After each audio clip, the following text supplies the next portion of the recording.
Hi viewers, నమస్కారం. నేను మీ సిరి. Welcome back to నిన్ను కోరి. ముందుగా మన నిన్ను కోరి వ్యూయర్స్ అందరికీ హ్యాపీ ఇండిపెండెన్స్ డే.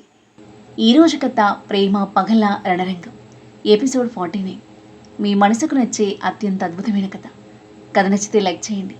ఈ కథపై మీ అభిప్రాయాన్ని తప్పకుండా కామెంట్ చేయండి.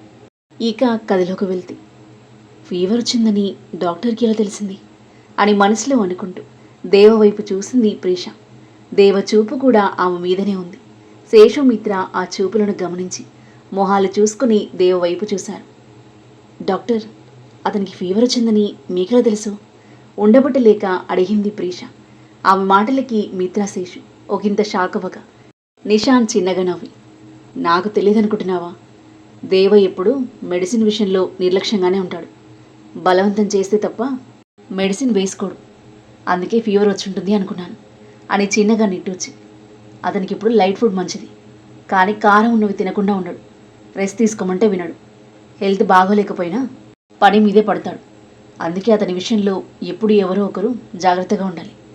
ప్రీషాకి గత రాత్రి జరిగింది గుర్తొచ్చింది. దేవ ఎక్కడికో వెళ్ళడానికి రెడీ అవ్వడం, గాయం నొప్పి పెరగడం, ఆ తర్వాత వచ్చిన హై ఫీవర్, రాత్రంతా అతని దగ్గర కూర్చుని తాను చూసుకున్న తీరు అన్నీ ఒక్కొక్కటిగా గుర్తొచ్చాయి. తెలియకుండానే దేవ వైపు చూసింది. అతను కూడా ఆమెని చూస్తున్నాడు. మిత్ర శేషు వైపు చూసి, నైట్ బాయ్ దగ్గర నువ్వు లేవా అని అడిగాడు. లేను, నేను వేరే వర్కుంటే వెళ్ళాను అంటే ప్రీషాని దగ్గరుండి చూసుకుందన్నమాట. దేవ వైపు చిరు కోపంగా చూసిన మిత్ర ప్రీషా వైపు చూసి చిన్నగా నవ్వి చేతులు జోడించాడు. థ్యాంక్స్ ప్రీషా, మరోసారి బాయ్కి హెల్ప్ చేసి నాకు ఫేవర్ చేశావు అని అన్నాడు కృతజ్ఞత నిండిన కళ్ళతో. ప్లీజ్ ఇలా చేయకండి. ఇలా మాట్లాడితే నాకు నచ్చదని ఇంతకుముందు చెప్పాను కదా. నేనేమీ ఫేవర్ చేయలేదు, జస్ట్ మానవత్వంతో చేశాను అంతే అని చెప్పి దేవ వైపు ఒకసారి చూసింది. అతను సైలెంట్గా ఆమెని చూస్తూ ఉన్నాడు. ఆ చూపులోని భావాన్ని అర్థం చేసుకోలేక ప్రీష వెంటనే కళ్ళు తిప్పుకుంది. మిత్రా శేషు నైట్ దేవ సిచ్యువేషన్ గురించి ప్రీషాని అడిగి తెలుసుకుంటుంటే డాక్టర్ నిశాంత్ దేవ పక్కన కూర్చుని అతని జాగ్రత్తగా చెక్ చేస్తూ చిరునవ్వుతూ ప్రీష వైపు చూశాడు. ఆ అమ్మాయి స్వచ్ఛమైన బంగారం దేవా. ఇలాంటి అమ్మాయి నీ జీవితంలోకి ఎలా వచ్చిందో నాకు తెలియదు, కానీ ఆమెను అస్సలు వదులుకోకు. నువ్వు నీ స్వార్థ ప్రయోజనాల కోసం నీ ఫీలింగ్స్ని ఎంత బాగా దాచుకున్నా నా దగ్గర మాత్రం విదాగం. చిన్నప్పటి నుంచి నేను చూస్తూ ఉన్నాను.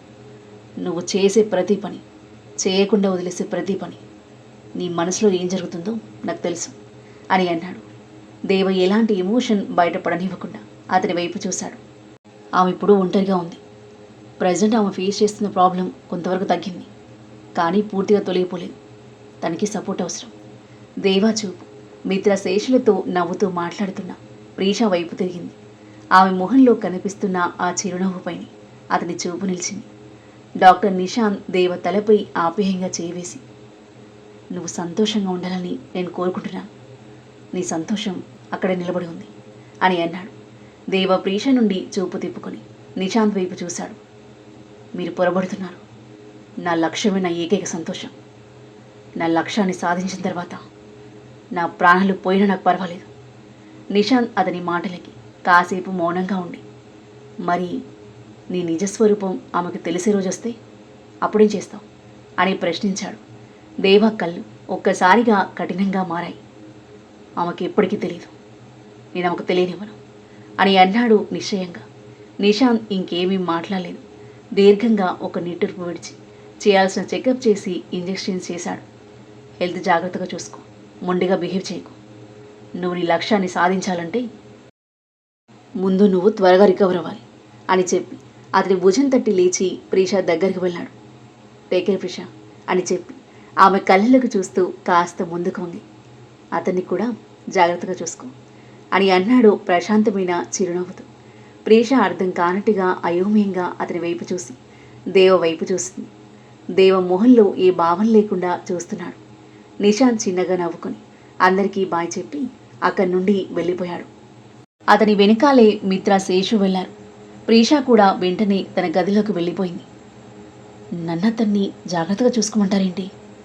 ఒకరోజు చూసుకుంటే రోజు చూసుకుంటాను అనుకుంటున్నారా? నాకేం సంబంధం లేదు అని తనలో తాను అనుకుంటూ రూమ్లోకి వెళ్ళిపోయింది. ఇక్కడ దేవ కూడా నిషాన్ చెప్పిన మాటల గురించి ఆలోచిస్తూ మెల్లిగా కళ్ళు మూసుకున్నాడు. మరోవైపు అన్వి ఆఫీస్కి రీచ్ అయింది. మార్నింగ్ తనంతట తానుగా వస్తే నైట్ మాత్రం వీరేన్ డ్రాప్ చేస్తాడు. Light yellow colour full length frock వేసుకుని భుజాల మీదుగా విరబోసుకున్న పొడవాటి జుట్టుతో ఎలాంటి ఎక్స్ట్రా మేకప్ లేకపోయినా క్యూట్గా ఎలిగెంట్గా కనిపిస్తుంది. తను లోపలికి రాగానే తనని చూసిన కొలీగ్స్, వావ్ అన్వి, చాలా ప్రెట్టిగా ఉన్నావు ఈరోజు, డ్రెస్ చాలా బాగుంది అంటూ కాంప్లిమెంట్స్ ఇస్తుంటే థ్యాంక్స్ అని బదులిస్తూ వాళ్ళతో పాటు కూర్చుంది. కాసేపటికి తన క్యాబిన్ నుండి వాళ్ళ దగ్గరకు వచ్చాడు వీరేన్. అతని చూడగానే అన్వి మొహం వికసించింది. గుడ్ మార్నింగ్ వీరేన్ అంది చిరునవ్వు చిందిస్తూ. వీరేన్ చిన్నగా నవ్వి, గుడ్ మార్నింగ్ అన్వి, ఈ డ్రెస్లో నువ్వు చాలా బాగున్నావు అని అన్నాడు. అతను ఎలాంటి స్పెషల్ ఇంటెన్షన్ లేకుండా చాలా క్యాజువల్గా ఇచ్చిన కాంప్లిమెంట్ అది. కానీ ఆ కాంప్లిమెంట్కి అన్వి మనసు ఎంతో మురిసిపోయింది. థ్యాంక్ యూ అంది తనలో తాను నవ్వుకుంటూ. వీరేన్ బదులుగా చిన్న స్మైల్ ఇచ్చి ఆమె పక్కనున్న సిస్టమ్ ముందు కూర్చొని వర్క్లో లీనమయ్యాడు. అన్వి కూడా తేరుకొని వర్క్పై దృష్టి పెట్టింది. అతను ఇచ్చిన కాంప్లిమెంట్ ఆమె మనసులో రోజంతా రిపీట్ అవుతూనే ఉంది. ఆ మాట గుర్తొచ్చిన ప్రతిసారి ఆమె పెదవులపై తెలియకుండానే చిన్న చిరునవ్వు మెరుస్తుంది. కొన్నిసార్లు మనసుకు నచ్చిన వ్యక్తి ఇచ్చే చిన్న కాంప్లిమెంట్ కూడా మనసుపై ఎంతో పెద్ద ఇంపాక్ట్ చూపిస్తుంది. అతను అందరితో అలాగే మాట్లాడతాడు, లేక తనతోనే అలా అన్నాడో కూడా ఆమెకు తెలియదు. కానీ అతను తనను గమనించాడు. ఆలోచన ఆమెకు తెలియని ఆనందాన్ని ఇస్తుంది. అన్వికి ఈ ఫీలింగ్స్ అన్నీ కొత్త. ఇంతకుముందు ఎప్పుడో ఒకరి మాటని ఇంతగా గుర్తు చేసుకోలేదు. ఒక వ్యక్తి తన చుట్టూ ఉన్నాడనే విషయం ఇంతగా తన అటెన్షన్ని డైవర్ట్ చేసిందని కూడా ఆమె ఊహించలేదు. ఇది ప్రేమ లేక కేవలం ఆకర్షణ ఆమెకే తెలియదు. బహుశా దానికి సమాధానం కాలమే చెప్పాలి. కానీ ఒక విషయం మాత్రం ఆమెకు స్పష్టంగా తెలుస్తుంది. ఆమె చూపులు పదే పదే తన పక్కన కూర్చొని వర్క్ చేస్తున్న వీరేన్ వైపే వెళ్తున్నాయి. అతనిలోని ప్రతి చిన్న విషయం కూడా ఆమె దృష్టిని ఆకర్షిస్తుంది. అతను కాన్సన్ట్రేషన్తో ల్యాప్టాప్లో చూస్తున్న తీరు, ఎవరైనా ప్రాబ్లంతో వస్తే ఓపికగా వాళ్ళ మాట వినే విధానం, ఎవరైనా మిస్టేక్ చేసినప్పుడు వెంటనే కోపడకుండా ముందుగా ప్రాబ్లం ఎక్కడొచ్చిందో తెలుసుకోవడానికి ప్రయత్నించే తీరు, ఇవన్నీ అన్వికి కొత్తగా కనిపిస్తున్నాయి. వీరేన్ రోజు రోజుకి తనకి నచ్చేస్తున్నాడు. అతని వైపు పరుగులు పెడుతున్న తన మనసుని కళ్ళని కంట్రోల్ చేసుకుంటూ వర్క్పై కాన్సన్ట్రేట్ చేసింది. అంతలో వాళ్ళతో కలిసి ప్రాజెక్ట్పై వర్క్ చేస్తున్న దీప ఒక్కసారిగా చేతిలో ఉన్న పెన్ని టేబుల్పై పడేసి 2 చేతులతో తల పట్టుకుంది. ఓ గాడ్, ఇది అసలు ఎలా సాల్వ్ చేయాలి? ఎంత ట్రై చేసినా ఈ ఫైనాన్షియల్ రిపోర్ట్ బ్యాలెన్స్ అవ్వడం లేదు. ఒక ఫిగర్ మార్చితే ఇంకో కాలం మొత్తం మారిపోతుంది. ఈ ప్రాజెక్ట్ ఎవరు ప్రిపేర్ చేశారో కానీ పూర్తిగా తల తిరిగేలా ఉంది. ఆమె మాటలు విన్న మిగతా ఎంప్లాయీస్ కూడా ఒకరి మొహం ఒకరు చూసుకున్నారు. నిజమే, మేం కూడా చాలాసార్లు చెక్ చేశాం. ఒక మిస్టేక్ కరెక్ట్ చేస్తే ఇంకో 2 కొత్త ఎర్రర్స్ కనిపిస్తున్నాయి. ఎంత క్రాస్ చెక్ చేసినా ఏదో ఒకటి మిస్ అవుతుంది అని వారిలో ఒకరు నిరాశగా నిట్టూర్చారు. వాళ్ళ మాటలు విన్న వీరేన్ తన ముందున్న ఫైల్ నెమ్మదిగా మూసి వాళ్ళ వైపు చూశాడు. అతని మొహంలో మాత్రం ఎలాంటి టెన్షన్ లేదు. ఓకే, అందరూ ఒకసారి రిలాక్స్ అవ్వండి. అతని ప్రశాంతమైన స్వరం విని అందరూ అతని వైపు చూశారు. టెన్షన్లో చూస్తే చిన్న మిస్టేక్ కూడా పెద్ద ప్రాబ్లంలా కనిపిస్తుంది. మనం మొత్తం రిపోర్ట్ని ఒకేసారి చూడకుండా ఫస్ట్ నుంచి ఒక్కో స్టెప్ చెక్ చేద్దాం. ఎక్కడో ఒక చిన్న మిస్ మ్యాచ్ ఉండే ఉంటుంది. అది దొరికితే రిమైనింగ్ ప్రాబ్లం మొత్తం క్లియర్ అయిపోతుంది. లెట్ మీ ఎక్స్ప్లెయిన్ యూ అంటూ వాళ్ళ పార్ట్ ఎక్స్ప్లెయిన్ చేసి అన్వి దగ్గరకు వచ్చాడు. అన్వి, ఈ పార్ట్ ఒకసారి చూడు. ఇక్కడ మనం చేసిన క్యాలిక్యులేషన్లో చిన్న మిస్ మ్యాచ్ ఉంది అంటూ ఆమె పక్కనే వచ్చి నిలబడ్డాడు. అన్వి ఫైల్ వైపు చూస్తూ ఎక్కడా అని అడిగింది. ఇక్కడ అంటూ వీరేన్ ఆమె ముందున్న ల్యాప్టాప్ స్క్రీన్ వైపు కొంచెం వంగి తన చేతిని కీబోర్డ్ దగ్గరుంచి ఒక్కో ఫిగర్ని చూపిస్తూ ఎక్స్ప్లెయిన్ చేయడం స్టార్ట్ చేశాడు. ఈ ఫిగర్ ఇక్కడికి రావాలి, కానీ మనం దీన్ని ఈ కాలంలో యాడ్ చేసాం, అందుకే టోటల్ మ్యాచ్ అవ్వడం లేదు అని ప్రశాంతంగా ఎక్స్ప్లెయిన్ చేస్తున్నాడు. అన్వి అతను చూపిస్తున్న స్క్రీన్ వైపు చూస్తున్నట్టుగా ఉన్న ఆమె దృష్టి మాత్రం అతని మాటలపై కంటే అతని దగ్గరతనంపైనే నిలిచిపోయింది. అతను అంత దగ్గరగా నిలబడడంతో ఆమె గుండె ఒక్కసారిగా వేగంగా కొట్టుకోవడం మొదలైంది. మధ్యలో మాటల్లో చెప్పలేని అలజడి. అన్వి, అర్థమైందా అని వీరేన్ అడగడంతో ఒక్కసారిగా తేరుకుంది.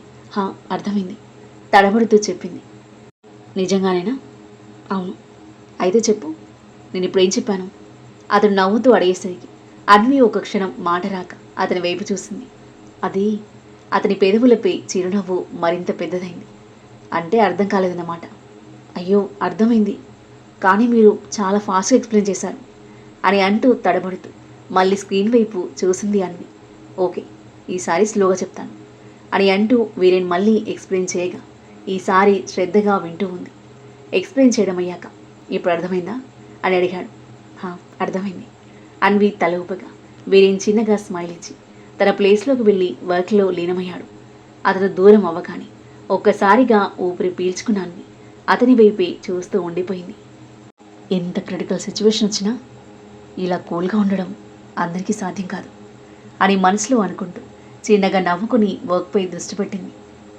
మరోవైపు తనిష్క తన ప్రాజెక్టులో బిజీగా ఉంది. మిత్ర పరిచయం ఆమెలో వీరేన్ గురించిన బాధని మెల్లిగా మరిపిస్తూ ఉంది. బ్రేక్ టైంలో మాత్రమే వీరేన్కి ఎదురుపడుతుంది. ముగ్గురు కలిసి లంచ్ చేయడం, టీ తాగడం అంతే. ఆ తర్వాత తన వర్క్లో తాను నిమగ్నమవుతూ బోర్ కొట్టినప్పుడు ఫ్రీగా ఉన్న టైంలో మిత్రతో మాట్లాడుతూ వీరేన్ గురించిన ఆలోచనలను మళ్లించే ప్రయత్నం చేస్తుంది. ఆఫీస్ అయ్యాక తనిష్క వేరే రూట్ కావడంతో క్యాబ్లో వెళ్ళిపోగా అన్విని తీసుకుని కారులో బయలుదేరాడు వీరేన్. ఏదో ఆలోచనలో మునిగిపోయి డ్రైవ్ చేస్తున్న వీరేన్ని చూస్తూ వీరేన్ అని పిలిచింది. తల తిప్పి తన వైపు చూశాడు. అది అక్క అని అనబోతూ ఏం లేదు, టీ తాగి వెళ్దామా అని టాపిక్ మార్చింది. ఓకే, ముందు కేవ్ దగ్గర ఆపుతాను అని చెప్పి డ్రైవ్ చేస్తున్నాడు వీరేన్. అన్వి చిన్నగా నిట్టూర్చి విండో నుండి బయటికి చూస్తూ ఉంది. అక్క గురించి అతని అడగాలనుకుంది, కానీ అడిగి అతని బాధ పెట్టలేక సైలెంట్ అయిపోయింది. ప్రీషా గురించి ఏదైనా అప్డేట్ ఉంటే అతను తనకి చెప్తాడని ఆమెకు తెలుసు. కాసేపటికి కేఫ్ రాగా టీ తాగేసి మళ్ళీ స్టార్ట్ అయ్యారు. అన్విని డ్రాప్ చేసి తన డిటెక్టివ్ ఫ్రెండ్ దగ్గరికి వెళ్ళాడు వీరేన్. ప్రీషా గురించి కాసేపు మాట్లాడి ఇంటికి వెళ్ళిపోయాడు. అప్పటికే తన అమ్మా నాన్న చెల్లి డిన్నర్ చేస్తున్నారు. వీరేన్ రాగానే అతని వైపు సీరియస్గా ఒక లుక్ ఇచ్చి మళ్ళీ తింటున్నాడు అతని తండ్రి సురేంద్ర. వీరేన్ అదేమీ పట్టించుకోకుండా వెళ్ళి ఫ్రెషప్ అయ్యి వాళ్ళతో పాటు కూర్చున్నాడు. తల్లి వడ్డించగా ఏదో ఆలోచిస్తూ తింటూ ఉన్నాడు. తప్పిపోయిన అమ్మాయిని కనుక్కున్నావా అని తండ్రి అడగడంతో తింటున్న వీరేన్ ఆగి సురేంద్ర వైపు చూశాడు. డాడీ, ఆమె పేరు ప్రీషా. అతని తండ్రి అదోలా నవ్వాడు. ఏ పేరైతే ఏంటి, దానివల్ల ఏం తేడా ఉంది? నాకు తేడా ఉంది అని అన్నాడు వీరేన్ సీరియస్గా. అవును, చివరికి నువ్వు ఆ అమ్మాయి కోసం నీ జీవితాన్ని పణంగా పెట్టే పరిస్థితి వస్తుంది. సురేంద్ర మాటలకు వీరేన్ తల్లి చెల్లి కూడా ఒక్కసారిగా అతని వైపు చూశారు. వీరేన్ తనని తాను కంట్రోల్ చేసుకుంటూ ప్రీషా గురించి ఏం మాట్లాడదు డాడీ అని అన్నాడు. అతని తండ్రి కోపంగా స్పూన్ని ప్లేట్లో పడేశాడు. నేనెందుకు మాట్లాడకూడదు? నీ జీవితాన్ని నాశనం చేసి నిన్ను తన వెంట తిప్పుకొని చివరికి ఎవడో తెలియని వాడితో వెళ్ళిపోయిన ఆ అమ్మాయి గురించి కూడా మాట్లాడకూడదా? ఆమెకు దూరంగా ఉండమని నేను ఎన్నిసార్లు చెప్పాను, కానీ నీకు ఆమెతో ఉన్న ఫ్రెండ్షిప్ అంత ముఖ్యమైపోయింది. పైగా ఆమెకు కొంతమంది క్రిమినల్స్ సంబంధాలున్నాయని తెలిసినా నువ్వు ఆమెను సమర్థిస్తున్నావు. వీరేన్ ఒక్కసారిగా చేల నుండి లేచి నిలబడ్డాడు. ఆమె ఏ తప్పు చేయలేదు డాడీ. అతని స్వరంలో కోపం కంటే బాధ ఎక్కువగా ఉంది. ఇన్ని ఇయర్స్గా మీరు మంచి అమ్మాయి అనుకున్న ప్రీష ఇప్పుడు తప్పుగా కనిపిస్తుందా? అది కూడా ఎవడో చేసిన తప్పుకి. ఆమె ఏంటో నాకు తెలుసు. తన గురించి ఎవరిని తప్పుగా మాట్లాడితే నేను వినలేను అని కోపంగా చెప్పి డిన్నర్ కంప్లీట్ చేయకుండానే తన గది వైపు వెళ్ళసాగాడు. ఆ అమ్మాయి కోసం నీ జీవితాన్ని వేస్ట్ చేసుకోవడం వల్ల నీకేమీ దక్కదు. నేను చూపించే సంబంధాల నుంచి ఒక అమ్మాయిని సెలెక్ట్ చేసుకుని పెళ్లి చేసుకో, అదే నీకు మంచిది. సురేంద్ర వెనుక నుండి కోపంగా అంటూ అతను కూడా లేచి అక్కడి నుండి వెళ్ళిపోయాడు. తండ్రి కొడుకుల మధ్య జరిగిన వాదనలు మౌనంగా మిగిలిపోయిన తల్లి వనిత, చెల్లి రీతిక ఒకరినొకరు బాధగా చూసుకున్నారు. ఆ అమ్మాయి మంచిదే, కానీ ఏం లాభం? ఇప్పుడు ఎక్కడుందో, ఎలా ఉందో, తిరిగి వస్తుందో లేదో తెలియని అమ్మాయి కోసం వీడు పిచ్చి వాళ్ళ వెతుకుతున్నాడు. ఆ అమ్మాయిని మర్చిపోయి పెళ్లి చేసుకుంటే వాడితో పాటు అందరికీ మనశ్శాంతి ఉంటుంది అని వనిత ఏడుస్తుంటే రీతిక బాధగా తన్ని పట్టుకుంది. వీరేన్ తన గదిలోకి వచ్చి కోపంగా అటూ ఇటూ తిరుగుతున్నాడు. ప్రీషా గురించి తన తండ్రి మాట్లాడిన ప్రతి మాట అతని మనసుని గాయపరిచింది. తనకి తండ్రి ముఖ్యమే, ప్రీషా ముఖ్యమే. ఇద్దరి మధ్య తాను చిక్కుకున్నట్టుగా అనిపించింది. బెడ్పై కూర్చొని తల పట్టుకున్నాడు. అప్పుడే అతని ఫోన్ మోగింది అన్వి నుండి. కొద్దిసేపు ఆలోచించి కాల్ లిఫ్ట్ చేశాడు. ఏం చేస్తున్నావు వీరేన్, డిన్నర్ చేశావా? అవతలి వైపు నుంచి అన్వి ఉత్సాహంగా అడిగింది. అతని గొంతులో ఉత్సాహం లేకపోవడం ఆమెకు వెంటనే అర్థమైంది. ఏమైంది వీరేన్? ఎందుకంత లో వాయిస్లో మాట్లాడుతున్నావు? ఏం లేదు, కొంచెం టెన్షన్లో ఉన్నాను. ఎందుకు కాల్ చేసావో చెప్పు. నువ్వు డిస్టర్బ్గా ఉన్నట్టున్నావు. ఏమైంది వీరేన్ అని అడిగింది అన్వి. అప్పటికి ఫ్రస్ట్రేషన్లో ఉన్న వీరేన్ అన్వి మాటలు విని మరింత చిరాకు పడ్డాడు. అన్వి, టైం వేస్ట్ చేయడానికి నాకు ఇప్పుడు టైం లేదు. నువ్వు చెప్పాలనుకుంటే త్వరగా చెప్పు అని అన్నాడు సీరియస్గా. ఆ మాటలు అన్వికి బాధగా అనిపించాయి. కళ్ళలో నీళ్లు తిరిగాయి. వీరేన్ తనని తాను కంట్రోల్ చేసుకుంటూ, అన్వి, ఆర్ యు దేర్ అని మెల్లిగా అడిగాడు. సారీ, మిమ్మల్ని డిస్టర్బ్ చేసినందుకు. నేను తర్వాత మాట్లాడతాను అని చెప్పి కాల్ కట్ చేయబోయిన అన్వి అతని పిలుపు విని ఆగింది. సారీ. ఆ మాటతో ఆమె కళ్ళలో నీళ్లు జలజల రాలాయి. నువ్వు చాలా బ్యాడ్. ఎవరైనా అలా మాట్లాడతారా? నువ్వు టెన్షన్లో ఉన్నావని నాకు తెలియదు. అంతగా ఇబ్బందిగా ఉంటే ఫోన్ నాకు లిఫ్ట్ చేశావు. నేను ఏదైనా తప్పుగా మాట్లాడితే చెప్పాలి, కానీ ఇలా కోపడాల్సిన అవసరమేముంది? చిన్న పిల్లలా కంప్లైంట్ చేస్తూ ఏడవడం మొదలుపెట్టింది అన్వి. అది విన్న వీరేన్కి తెలియకుండానే నవ్వొచ్చింది. కాసేపటి క్రితం ఉన్న టెన్షన్ అంతా మర్చిపోయి గట్టిగా నవ్వాడు. నన్ను ఏడిపించి ఇప్పుడు నువ్వు నవ్వుతున్నావా? అన్వి చిరాగ్గా అడిగింది. నోను. వీరేన్ నవ్వు ఆపుకోవడానికి ప్రయత్నించిన మళ్ళీ నవ్వేశాడు. అన్వి అతని నవ్వుని మౌనంగా వింటూ ఉండిపోయింది. ఆమె కళ్ళలో కన్నీళ్లున్నప్పటికీ పెదవులపై చిన్న చిరునవ్వు మెరిసింది. కాసేపటికి వీరేన్ తన నవ్వుని కంట్రోల్ చేసుకుని, అన్వి, నువ్వు ఇలా చిన్నపిల్లల కంప్లైంట్ చేయడం చాలా ఫన్నీగా ఉంది. ఐస్ క్రీమ్ కొనివ్వలేదని నాన్న దగ్గర చిన్నపిల్లలు కంప్లైంట్ చేసినట్టు అని అన్నాడు. నేను చిన్నపిల్లని కాదు, వెంటనే అంది అన్వి. అవునా? అవును. అయితే ఇప్పుడు ఏడ్చింది ఎవరు? అది నేను కాదు. ఓ అలానా? అతని స్వరంలో కనిపించిన నవ్వు అన్వి కూడా నవ్వు తెప్పించింది. మీ నవ్వు చాలా బాగుంటుంది అని అంది అన్వి మెల్లిగా. వీరేన్ ఒక్కసారిగా మౌనమయ్యాడు. ఏంటి? నువ్వు నవ్వితే ఎందుకు నాకు చాలా ప్రశాంతంగా అనిపిస్తుంది. ఎదురుగా చూస్తే ఇంకా బాగుంటుంది. నన్ను నేనే మర్చిపోతాను. ఏదో ట్రాన్స్లో ఉన్నట్టు చెప్పింది అన్వి. అన్వి నుండి అలాంటి మాటలు విని ఒక్కసారిగా విస్తుపోయాడు వీరేన్. ఏమంటున్నావు అన్వి? ట్రాన్స్లో తనేం చెప్పిందో అన్వి రియలైజ్ అవ్వగానే టక్కున కాల్ కట్ చేసి గట్టిగా కొట్టుకుంటున్న తన గుండెపై చేయి వేసుకుంది. నేనేం మాట్లాడాను అని తనలో తాను అనుకుంటున్న ఆమె పెదవులపై చిరునవ్వు విరిసింది. ఆమె మనసులో వింత ఫీలింగ్ కలిగింది. ఇంతకు ముందు ఎప్పుడూ అనుభవించని ఒక కొత్త అనుభూతి అది. అతని పట్ల తన మనసులో ఉన్న ఫీలింగ్ అతనికి చెప్పడం ఇదే మొదటిసారి కావడంతో ఆ భావన ఆమెను తెలియని పులకింతకు గురిచేసింది. బెడ్పై పడుకొని తన పక్కనే నిద్రపోతున్న సుమిత్రని గట్టిగా హత్తుకుంది. మెడిసిన్ ప్రభావంతో గాఢ నిద్రలో ఉంది సుమిత్ర. అన్వి జరిగింది గుర్తు చేసుకుని తనలో తానే సిగ్గుపడుతుంది. వీరేన్ పట్ల తన హృదయంలో నిండిపోతున్న ఆ కొత్త ఫీలింగ్ని ఆస్వాదిస్తుంది. మరోవైపు వీరేన్ ఫోన్ కట్ చేసిన తర్వాత నిశ్చేష్టుడై అలాగే కూర్చున్నాడు.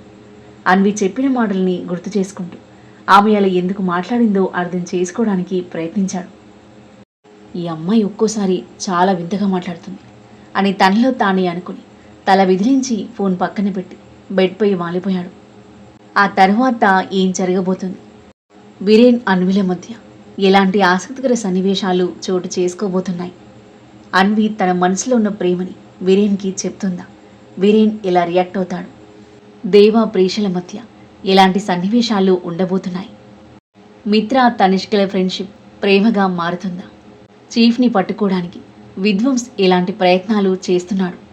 తన మిషన్ని నెరవేర్చడానికి చీఫ్ ఏం చేయబోతున్నాడు? ఈ ప్రేమ పగల రణరంగంలో ఎవరి జీవితం ఏ మలుపు తీసుకోబోతుంది? అద్భుతమైన కథనంతో ఊహ కందని మలుపులతో ఎంతో ఆసక్తికరంగా సాగి ఈ కథ యొక్క నెక్స్ట్ ఎపిసోడ్ కోసం మన నెక్స్ట్ వీడియో చూడండి. కథ నచ్చితే లైక్ చేయండి. ఈ కథపై మీ అభిప్రాయాన్ని తప్పకుండా కామెంట్ చేయండి. ఇంకా ఇలాంటి ఇంట్రెస్టింగ్ స్టోరీస్ కోసం మన ఛానల్ని సబ్స్క్రైబ్ చేయండి. Thank you for listening.